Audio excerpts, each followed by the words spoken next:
পাগল হয়ে গেছি আমি দেখে তার চোখের পাপড়ি। টিকটকের ফরিউ কাপাতে চলে আসছি আমি নতুন ছাপরি।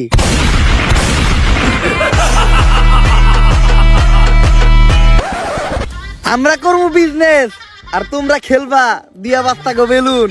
সামনে আমি খুলতাছি নতুন ছাপরি hair cut salon.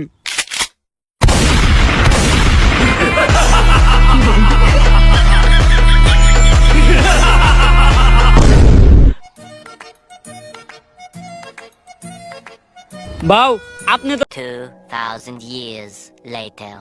Hello everyone, আমি আছি Talha. Welcome to my YouTube channel.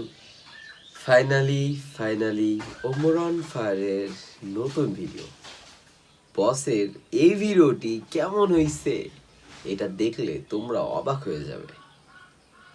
পুষ্পাদা রাজুদার পড়া এই ভিডিওটি গাইস একদম পুরাই আগুন।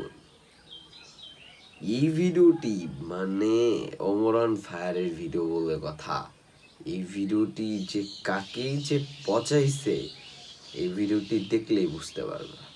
চলো ভিডিওটি একসাথে রিয়েক্ট করা যাক। কাম গড়ি হালাইছেন টিকটকের ফরিওতে খালি আপনারই নাম পুষ্পাদা ছাপরি। ভিডিও লাইকের থেকে কমেন্টই বেশি, মানুষ তো ভরপুর গাইল লইতাছে। তাইলে আমি এখন যদি মিট আপ দিই মাইর খামু না? হ বাউ লগে চলার বাড়িও ফ্রি। অবশেষে আমি একজন সফল টিকটকার হয়ে গেলাম। এখনই সময় সেলুনটা খোলার। সেলুনের ব্যানার বানানোর ব্যবস্থা কর। সেলুনের নাম হইব ছাপরি হেয়ার কাট।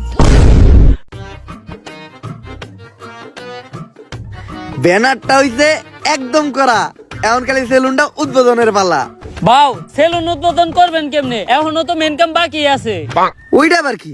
বাউ সেলুন উদ্বোধনের সময় আর কিছু থাকুক বা না থাকুক, কিছু বউ ব্যবসায়ী আর টিকটকার থাকতে হইব। বুঝছি, অগরি নিয়ে বড় করে একটা মিট আপ দিয়া সেলুন উদ্বোধন করতে হইব। তুই একটা কাজ কর, বাংলাদেশের কিছু স্বনামহীন বদনাম যুক্ত টিকটকার আর বউ ব্যবসায়ীরা ডাক দে আমাকে উদ্বোধনের দিন। বাজেট কেমন পড়বো রে? আরে বাবা অগো কোনো বাজেট নাই, ওরা একদম সস্তা, দুপুরে একবেলা খাইবার দিলে হইব। তাহলে তুই এই কাজটা কর, সব থেকে বদনাম যুক্ত কয়েকটা ডাক দে। বাউ ওই যে লিঙ্ক ভাইরাল হইছে লিঙ্ক সম্রাট, অগরে ডাক দেই। ওরা সব সেলুন উদ্বোধনের সময় থাকে, অগ অন্যরকম একটা ফেস ভ্যালু আছে। ফেস ভ্যালু থাকবো না, ওরা যে কাম করতে ভাইরাল হওয়ার লেগা। নাউজুবিল্লাহ। এই বউ ব্যবসায়ী করে দিয়ে আমাকে সেলুন উদ্বোধন করামু, আমাকে ব্যবসা কি কোনো উন্নতি হইব? কিছু করার নাই বাউ, ট্রেন্ড ফলো করতে হইব। ট্রেন্ডই এটা, উদ্বোধনের সময় টিকটকার আর বউ ব্যবসায়ী থাকতেই হইব। ঠিক আছে, ওগুলোকে কথা কয়ে তাড়াতাড়ি সেলুনের সামনে একটা মিট আপ দেওয়ার ব্যবস্থা কর। যেমনি হোক এই সেলুন ব্যবসায় আমার সবার উপরে উঠতে হইব, কারণ পুষ্পা ঝুঁকেগা নেই।